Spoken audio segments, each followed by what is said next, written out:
So Kamaru ஃபேன்ஸுக்கு ஒரு சின்ன ஷாக்கர் என்ன அப்படின்னு தெரிஞ்சுக்கோங்க. இன்றைக்கி வந்து பார்த்திங்கன்னா, விஜய் சேதுபதி சார் கமருதீனுக்கு ஒரு ரைடு விட்டுருக்காரு. அது ஒரு 5 நிமிஷத்துக்கு விட்டுருக்காரு. அது எடிட்டிங்கில் எவ்வளோ போய் எவ்வளோ வருது அப்படிங்கிறது நமக்கு தெரியாது. பட் கண்டிப்பாக அவருக்கு திட்டு இருக்குது. ஆனால் சத்தியமாக எனக்கு ரீசன் தெரியல. ரீசன் தெரிஞ்ச உடனே நான் உங்கள் கூட ஷேர் பண்ணுறேன். நான் நினைக்கிறேன் அந்த ப்ராங்க் பண்ணாங்க இல்லையா, அந்த ப்ராங்க்குக்காக தான் கமருதீனுக்கு திட்டு கிடச்சிருக்கும்னு நான் நினைக்கிறேன். மற்றபடி அவர் எதுவும் பண்ணல. அவரோட வேலையெல்லாம் கரெக்டாக தான் பண்ணார். வெசல் வாஷிங் டீமில் இருந்தார். காலில் வந்து அந்த ப்ராங்க்னால ஸ்ப்ரெயின் இருந்தது. பட் ஸ்டில் அந்த ஸ்ப்ரெயினை வச்சுக்கிட்டும் கூட அவர் வந்து அவரோட ஒர்க்கெல்லாம் கரெக்டாக பண்ணார். அண்ட் என்னெல்லாம் அவர் பாடினார், படம் வரைஞ்சார். ஸோ எல்லாமே பர்ஃபெக்டாக தான் பண்ணியிருக்காரு ஹோட்டல் டாஸ்கில். அண்ட் யார்கிட்டையும் வாய் விடலை.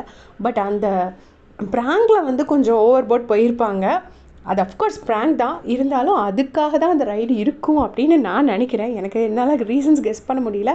அந்த ப்ராங்குக்காக ரைடு விடணும்னா பிரவீனுக்கும் விடணும், கமருதீனுக்கும் விடணும். பிரவீன் மேபி வந்து எவிக்ட் ஆகி போகிறதுனால, அவங்களுக்கே தெரியும் அன்ஃபேர் எவிக்ஷன்னு. ஸோ பிரவீன் மேபி எவிக்ட் ஆகி போகிறதுனால பிரவீனுக்கு பெரிய திட்டு கிடைக்காம இருந்திருக்கலாம். கமருதீன் இருக்க தானே செய்கிறாரு, ஸோ இருக்கிற தானே செய்கிறாருன்னு சொல்லிட்டு அவருக்கு கொஞ்சம் எக்ஸ்ட்ரா ரைடு விட்டுருந்துருப்பாங்க அப்படின்னு நான் நினைக்கிறேன். மற்றபடி இந்த வீக்கு கமருதீன் வந்து எந்த தப்பு பண்ண மாதிரி எனக்கு எதுவுமே ஞாபகம் இல்லை. உங்கள் யாருக்காவது தெரிஞ்சதுன்னா மறக்காமல் சொல்லிட்டு போங்க. தேங்க்ஸ் ஃபார் வாட்சிங்.